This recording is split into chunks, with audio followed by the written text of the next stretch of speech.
y justamente el padre Abel Abregu se inicia como párroco en San Pedro Mengol. Porque el padre Abel tenía una particularidad muy importante, porque realmente el que armó la parroquia, desde el punto de vista de los fieles, fue el padre Abel. O sea, el padre Abel con su forma campechana de trabajar, de ir por las casas, andaba siempre en pantalón y camisa, por todos lados, caminando, entraba en las casas de los vecinos y todo, y así fue armándose la parroquia, que no iba nadie, a la parroquia no iba nadie. Estaba ese edificio que mostró nuevo y no iba nadie a la parroquia, ni a misa iban los días domingos, nada. Hasta que en el año no sé cuánto, 70 y algo, 73 creo que era así. Abel Abregu. El padre Abel Abregu, que ese nos integró, nos atrapó, en forma tal de que no se hizo una comunidad, sino se hizo una familia, sino un núcleo de amigos. Sí, sí. ¿Y por qué nos impactó tanto? Porque yo trabajaba acá a una cuadra de la parroquia, sobre Bustamante. Y cada vez que pasaba por ahí, yo veía al padre Abel en cuero, con una masa, derrumbando las paredes, porque pensaba construir lo que para nosotros era una cosa imposible, porque tenía la idea fija de ampliar la capacidad de la iglesia, que dejara de ser capilla, que fuera una iglesia, una parroquia. Y él daba el ejemplo, y bueno, eso es lo que atrapó a la gente.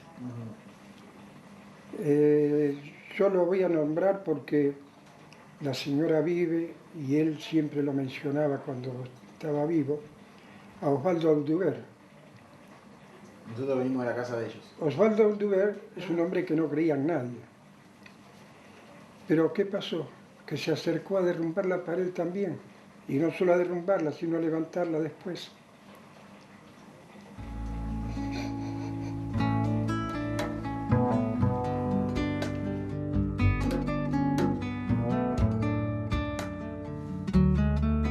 Osvaldo era un tipo que no era ateo, pero para él en la iglesia los curas eran todos tránsfugas, ¿viste cómo era él?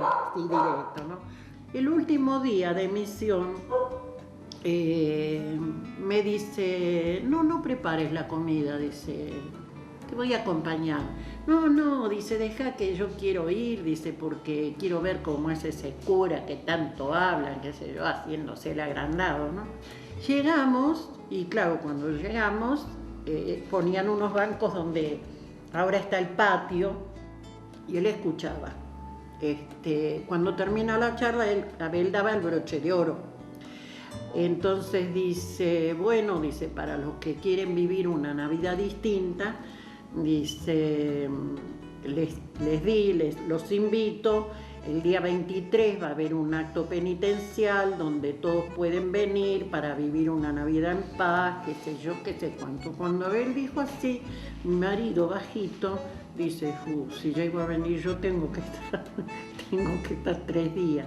Se viene al fondo y le dice, te espero mañana con el mate, a las 8 de la mañana.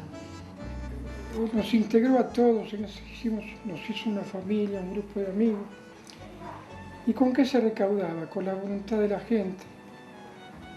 Hacíamos peñas, ferias, comidas, asados.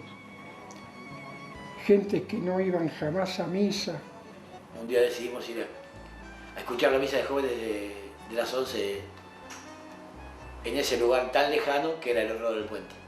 A la hora de finalización de la misa de jóvenes, que el templo explotaba de jóvenes, de adultos, de niños, era explosiva la convocatoria de Abel. En los avisos parroquiales, Abel nos mira y le dice, bueno, agradecemos la presencia de 2 jóvenes scouts que van a colaborar en la formación del grupo Scout de San Pedro. Y yo dije, nos están mirando a nosotros, cristianos. Y vos ya hablaste, le dije. Me dijo, no. Claro, toda la gente contenta aplaudió. Y claro, lo único que no aplaudíamos a nosotros, así que evidentemente de los 700 que eran allá adentro, éramos nosotros dos. Yo a Abel no lo conocía y Miguel tampoco lo conocía, así que bueno. Pero la cuestión fue cuando Abel nos dijo, bueno, eso viene bien, ¿no? Pero hablemos, ya hablamos, me dijo. Vengan y echamos mano a la obra. Nosotros empezamos a ir en el mes de agosto del año 1976.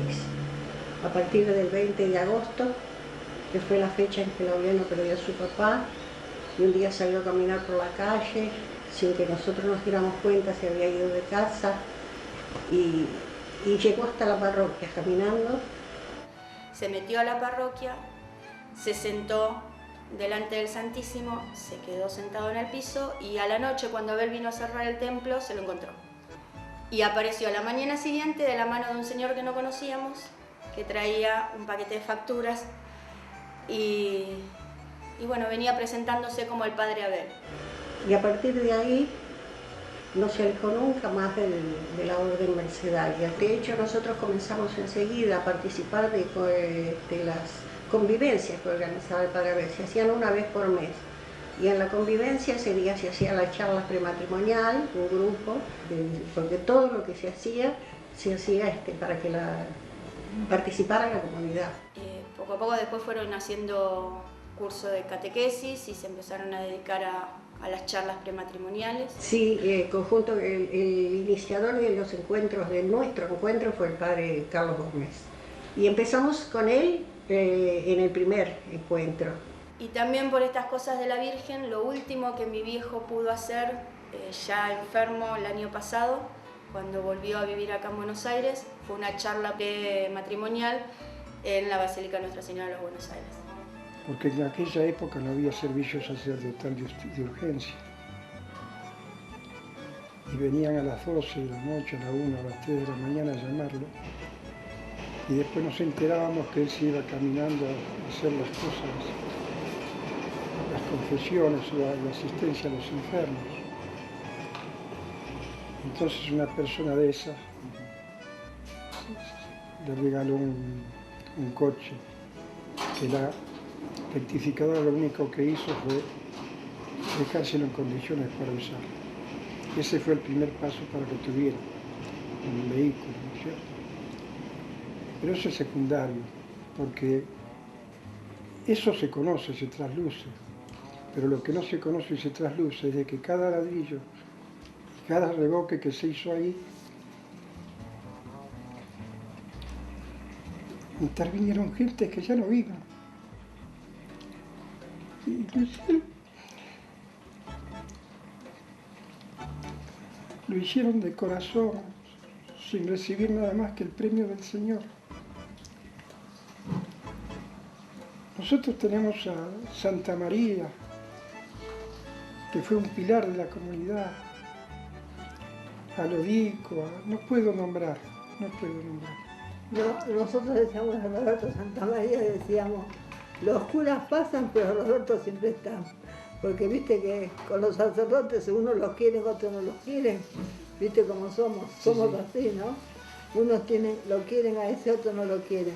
Pero Roberto, él siempre estaba. Los curas pasaban, pero él estaba siempre. Es verdad. ¿Y a don Roberto Santamaría lo conoció? Sí. Y por ejemplo, ¿qué nos puede decir de él? Un hombre santo. Porque yo ya sabía que él se iba al cielo derecho. Derecho porque fue un santo. Los dos.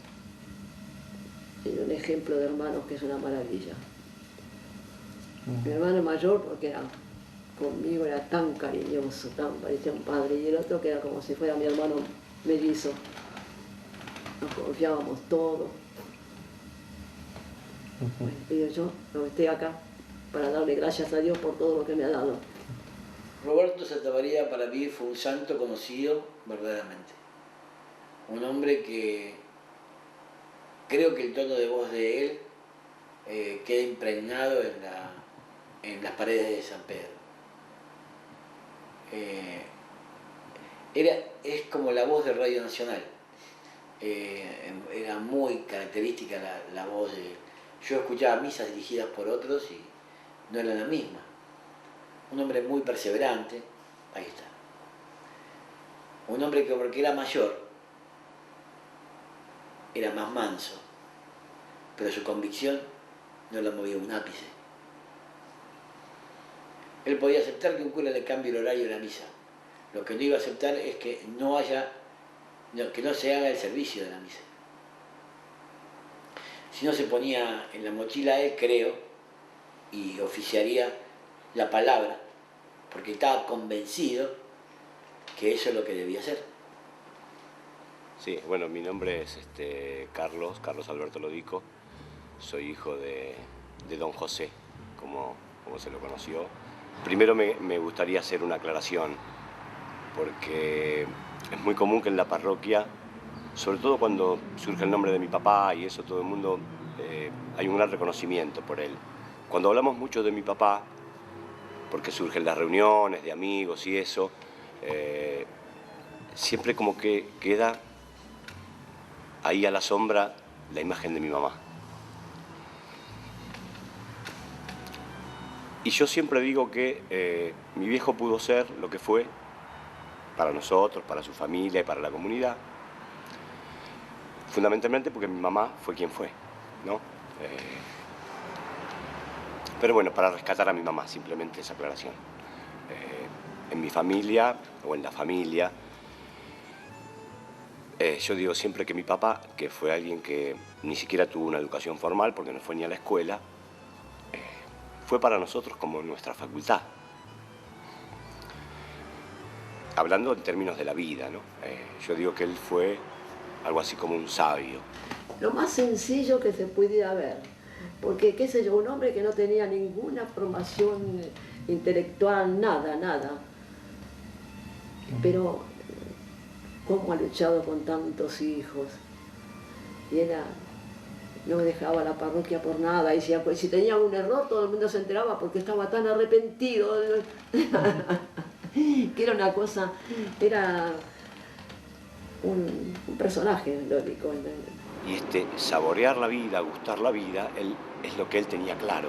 Era un tipo que todo aquello que él pensaba, enfocado siempre desde el Evangelio, siempre desde la fe, porque su vida fue así, sabía disfrutarlo, sabía gustarlo. Y él podía venir, limpiaba, por ahí se llevaba a mi casa, no sé, el cáliz, las cosas que se utilizan, las bases de las velas, ¿no? Los pulía, los limpiaba, los traía, o se llevaba. Hoy no sucede, pero hubo algunos años en que los sacerdotes no tenían tanta asistencia, pero bueno, le llevaba, se llevaba la ropa para lavarle del sacerdote, para que mi mamá le lavara, las casullas, ese tipo de cosas. Podía venir a acomodar las flores. Ellos venían todos los días, de lunes a domingo. Lodico. Un día lo veo y le digo, don Lodico, me dice, ¿qué cree? Hablaba en italiano. Digo, ¿qué está haciendo? ¿Por qué junta toda esta vela? En el cajón hay un cajón de un pupitre que tiene la sacristía, un cajón muy largo, estaba lleno de velitas. Y digo, ¿y esta cosa por qué la tira? No, dice, no me la tire, no me la tire. No me la tirar, pero ¿para qué la usa? Si te gusta cómo quedan los copones, los copones estaban impecables siempre. Bueno, él limpiaba con la cera, limpiaba los copones. Y eran impecables, no quedaban marcados. Excelente. Un santo, un santo. Y conocer esa clase de gente, los jóvenes no venían muy bien. Tenía la virtud de ser un buen cristiano, de conocer bien los evangelios, de conocer su familia, su rol, su compromiso de padre. Un hombre solidario, un almacenero, que todavía a alguien le debe de ver algún kilo de yerba. Y entonces, claro, cuando se fue viniendo más grande, hay una serie de cosas que fue dejándolas de hacer. Y yo me acuerdo que una vez le pregunté, porque le dije, Digo, ¿vos te sentís bien igual aunque haya cosas? Me dice, mira, yo soy como un cuchillo viejo. Bueno, miré. Uno un cuchillo viejo lo tiene ahí, en un cajón, por ahí le da lástima tirarlo. Pero el cuchillo está ahí, y hay un momento en que por ahí no tenés otra herramienta.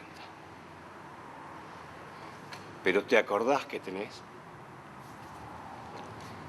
ese cuchillo viejo. Y bueno, vos lo vas a buscar y te zafa la situación. Y para eso, viste, hay que tener mucha humildad. Y él era eso, era un tipo que tenía claro que él estaba para el servicio, ¿no? Bueno, yo estuve en Herli como párroco. Primero estuve con el padre Abel, algunos meses, el padre Abel Abregu, el párroco, y entonces yo quedé como párroco del año 78 al 85. El año 78 me tocó ir a acompañarlo a Abel, al padre Abel, y el padre Abel había comenzado ya la construcción, o sea, pidieron un subsidio a Alemania, Albania les acordó un subsidio de 30.000 marcos, que en ese tiempo eran más o menos $16.000, y que para ese tiempo era bastante dinero. Bueno, se hizo un poco la estructura de la casa. A mí me tocó, digamos, terminar la casa, que era mucho, pero con 3 señores que realmente los recuerdo con mucho cariño y hicieron mucho esfuerzo porque era un tiempo de gran inflación. El señor Roberto Santamaría, Ricardo Caviglione y Ángel Parrota. Si no hubiera sido por ellos no se hubiera podido hacer la casa, ¿no es cierto? Toda la parte de machimbre, de material que hay en Herli, lo que seguimos en la casa que se estaba una antigua vinería en la calle Terranova que se abría, entonces esa vinería tuvieron que cerrarla, o sea, hacía falta expropiarla para abrir la calle, y ahí conseguimos más o menos 300 metros cuadrados de madera, de buen machimbre, ¿no es cierto? Así que todo lo que hay de machimbre en la casa de Herli es de ese tiempo, ¿no es cierto? No se inauguró oficialmente nunca nada. Yo me acuerdo que incluso la gruta que está, hay una grutita al lado de la iglesia, al lado del templo, conforme se entra en la parte derecha, que era un basural, y por ahí también no teníamos imagen, y tuvimos que camuflar una imagen de la Beata María de Jesús, la pusimos como Virgen María, y creo que es la que actualmente está también.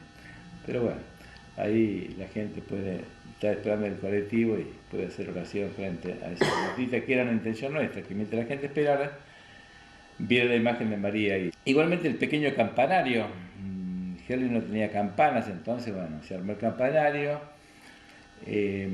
Una campana me parece que estaba, la otra se la consiguió. Los Scouts y las Guías, que era un grupo importante. El grupo de Scout con el señor Canosa y la que después fue su señora Silvia Casillas, ¿verdad? Y también el grupo de Guía, donde estaba esta señorita Clotilde. Recuerdo personajes muy importantes también, como don José Lodico, su señora, ¿verdad? Sus hijos. Era una hermosa comunidad esa de Herli. Cuando nos reuníamos, por ejemplo, para algún evento, por ejemplo, algún asado, la gente muy desinhibida cantaba, cada uno aportaba lo suyo, ¿verdad? Así que eran verdaderas fiestas. ¿Cuántos años haces? Y estuvo en la parroquia casi 20 años ya, ¿no? 20 años. Claro. Todo que uno ya es viejo ya, claro. Y me acuerdo si una avenida linda, grande, empedrada. Santa María Roberto. Él ayudaba mucho en la parroquia, me parece. Sí. Saba, sí. Era médico, ¿no? Había un petizo Canosa así. Del techo me acuerdo un poco, pero... Yo soy el hermano Juan Carlos y llego a Herli en el año 86. Y la afinidad que tengo con Herli es, digamos, el grupo Scout. Es allí donde me metí de lleno para trabajar con ellos desde cuando entré. Y bueno, muchos de los jóvenes que ahora están ya con su familia y todas esas cosas, como que los crié de chico, ¿no? Uno de Lobato, otro de Scout, y bueno, los vi crecer, los vi hacerse hombres, y gracias a Dios salieron bastante bien, ¿no? A pesar de todo. Yo cuando llego conociendo al Petizo Canosa, y él es el que me mete un poco en los Scouts. Había un hermoso clan en ese tiempo, Robert, y donde querían hacer el rincón religioso. Y bueno, me desprendí de mi Biblia y regalé para el rincón la Biblia que gracias a Dios, y estoy muy contento que todavía la tienen, y que para ellos decir quién regaló esta Biblia y acordarse, para mí es una alegría muy grande. Y en el año 87, en febrero, llega Carlos Gómez, que fue mi superior por varios años. Allí compartimos con el hermano Juan Carlos todos unos años de experiencia, tanto en la vida comunitaria como en la vida pastoral de la parroquia. Llegamos y comenzamos a trabajar buscando siempre algo que ya era característico, el hecho de sentir y de vivir en la comunidad. Si bien había distintos grupos, se podía trabajar e interrelacionar entre todos, formando un solo grupo. Yo creo que eso es una de las características más importantes de esta comunidad, el hecho de sentirse comunidad. Recuerdo que una de las propuestas que teníamos en ese momento era poder hacer la catequesis familiar. Y ese compartir con nosotros nos fue lentamente llevando en la línea del compromiso a pensar qué hacemos una vez que la catequesis termina, o qué le podemos dar a esta familia. Y así surge la idea de hacer, primero como una especie de retiro, con un grupo de matrimonios que colaborábamos allí, ¿no? Y luego esto fue madurando y cristalizando hasta formar lo que llamamos nuestro encuentro para matrimonio. Era nuestro encuentro porque era precisamente, independientemente de todo, es el encontrarse nuevamente la pareja en el amor. Y como una inquietud de Felpeto, de Josefa Felpeto, a nosotros estaban Lomana, Susana y José Luis y los Anacondios. Y los Pardo. Laureano y Delio. Tiene mejor memoria que yo. Y bueno, empezamos a trabajar con algunas ideas que trajo Carlos, esquemas para trabajar durante el encuentro. Y bueno, lo fuimos puliendo. De hecho, siempre decimos que el encuentro cero es el que nos hizo acercarlos trabajando con él, porque estuvimos en varias oportunidades juntándonos, puliendo todo lo que se hacía, hasta que quedó algo que nos convenció, y bueno, a partir de ahí empezamos a hacer los encuentros. Se vivía todo un domingo junto con las parejas, y se engancharon muchísimos matrimonios. En total, a lo largo de toda la historia, se pudo hacer para 200 parejas aproximadamente, así que era bastante numeroso. Son todos los y bueno, uno de los pioneros, digamos, del primer encuentro, surgieron matrimonio Pietronave, bueno, los Núñez, estaban los Griso también. Eso, hubo matrimonios que estuvieron coordinando durante muchos años, Daniel Cancilla, Bono, Jorge y Ana, los Solaizola, Bojan, Palavicino, Bustos, los Anacondio también, Mary Grace, Raúl. Después también, digamos, cuando terminó, estaban Peri y Gerardo, Daniel, Brígida, Beatriz y Roberto, y nosotros. Fue el último cuando fue que se terminó. Con Héctor fue el último. Y los sacerdotes que estuvieron acompañándonos, bueno, Carlitos, que fue el pionero, Ricardo, el padre Luis de Brito, Tonecho, Hugo y bueno, Pepo, que fue el último. cada cosa que se hizo en equipo, que era lo más lindo de estar toda la gente trabajando para un mismo fin, desde las invitaciones, el buffet, la limpieza, los souvenirs que se hizo, y convocó muchísima gente. Otro de los aspectos que, digo, me tocó a mí en suerte poder compartir es el que me tocó celebrar el 50 aniversario de la parroquia. Recordamos que entre la preparación hicimos 50 mesas, porque no importaba la cantidad de cuánto éramos. Todo tenía que ver con el número 50. Momento emocionante de entrega de 50 tortas, una para cada mesa con 50, donde las guías, los scouts, pusieron lo mejor los jóvenes que estaban allí, la catequesis, cada uno dando y brindando todo lo que tenía, ¿no? La parroquia ofrecía solamente dos aspectos, el aspecto tanto para los varones como para las mujeres en el movimiento scout y en el movimiento guía, que con sus valores, con sus grandes cosas, entre paréntesis yo trabajé mucho con las guías, fui capellán, vicecapellán nacional, las acompañé y hoy en día, desde el cargo que tengo también, soy el capellán mundial de las guías.